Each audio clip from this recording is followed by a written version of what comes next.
Most people believe emotional regulation means staying calm, not reacting, keeping things under control. But neuroscience tells a different story. You can look calm on the outside while your nervous system is still in survival mode. And when that happens, awareness, learning, and growth quietly shut down, even though nothing looks wrong from the outside.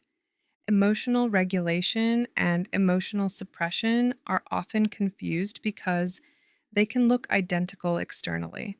Someone stays quiet, someone doesn't react, someone keeps their composure.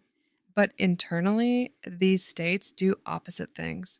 One increases flexibility and recovery, the other delays processing and often makes shutdown more likely under stress.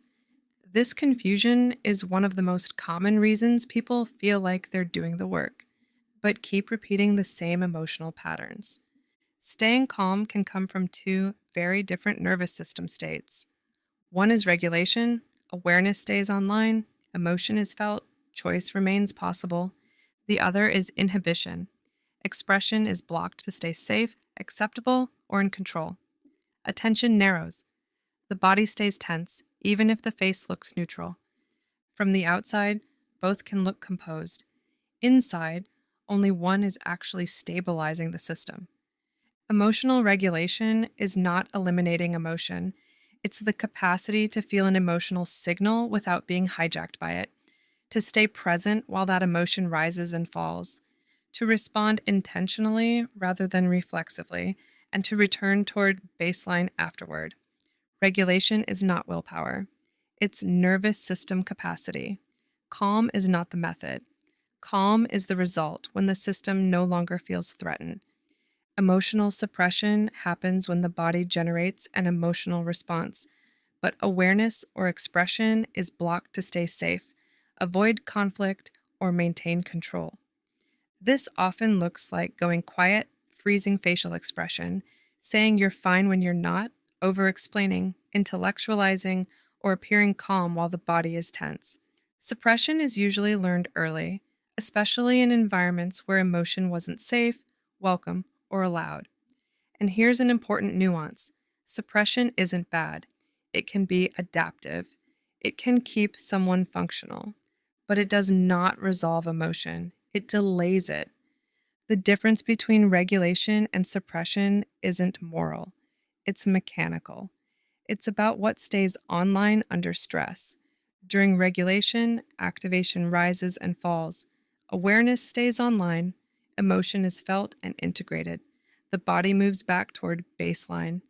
During suppression, activation is contained but not processed. Signals are muted or delayed. Tension is stored rather than resolved. Emotion often leaks later as irritability, anxiety, rumination, or sudden shutdown. This difference also shows up clearly in the brain. When the nervous system feels relatively safe, the prefrontal cortex stays engaged. That's the part of the brain involved in reflection, perspective, choice, and learning from experience. When the system perceives threat, attention shifts towards survival circuitry, including the amygdala. Awareness narrows. Speed is prioritized over understanding. The brain moves out of learning mode and into protection mode. This shift doesn't happen because emotion is present.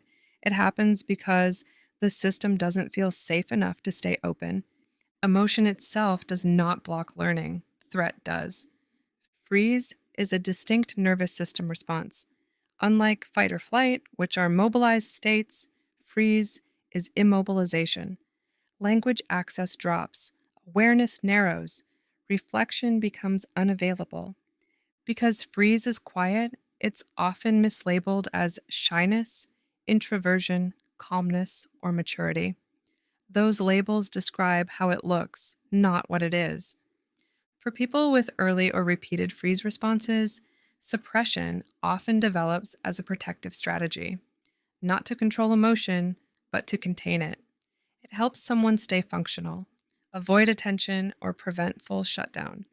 Over time, chronic suppression can reduce access to emotional signals. That lowers the threshold at which freeze activates, because the system has fewer ways to process emotion in real time. Suppression doesn't cause freeze, but it can make freeze more likely under pressure. Freeze does more than interrupt action, it interrupts learning. During freeze, social cues are missed. Cause and effect doesn't integrate cleanly. Memory encoding can be disrupted. That's why people can leave an interaction feeling blank, unable to replay what happened or locate what triggered the shutdown. This isn't a lack of intelligence or effort, it's what happens when the system goes offline. When insight isn't available in the moment, the nervous system can't update its predictions. The result is a loop. Stress triggers freeze. Freeze blocks awareness. Learning stalls. The same patterns repeat. If freeze is tied to social situations, the cost compounds. Social learning depends on real-time feedback, and freeze shuts that feedback channel down. Confidence and skill development can be delayed, not because a person resists growth, but because their system can't stay present long enough to learn from experience. After freeze or suppression, the mind often tries to compensate by replaying the event, analyzing it, looping it, but rumination isn't integration. Without access to embodied signals and clear memory, the mind circles the event without updating it. That's one reason people can feel stuck for years. They're thinking, but not processing. Regulation in real life is subtle.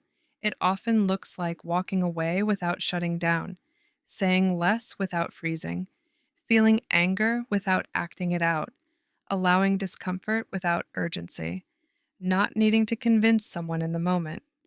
Regulation doesn't mean you never feel triggered. It means you can stay present long enough to notice what's happening and choose your response. Silence is not the same as regulation. Silence can come from grounded boundaries or from fear and collapse. The nervous system knows the difference, even when other people don't. Regulation feels present and clear, not numb or absent. Freeze does not mean failure to grow. It means growth was delayed by protection. As nervous system capacity increases, freeze often shortens. Awareness returns sooner. Learning accelerates. Emotional regulation isn't being less emotional, it's being more present. And presence is what allows insight, growth, and change to finally take root.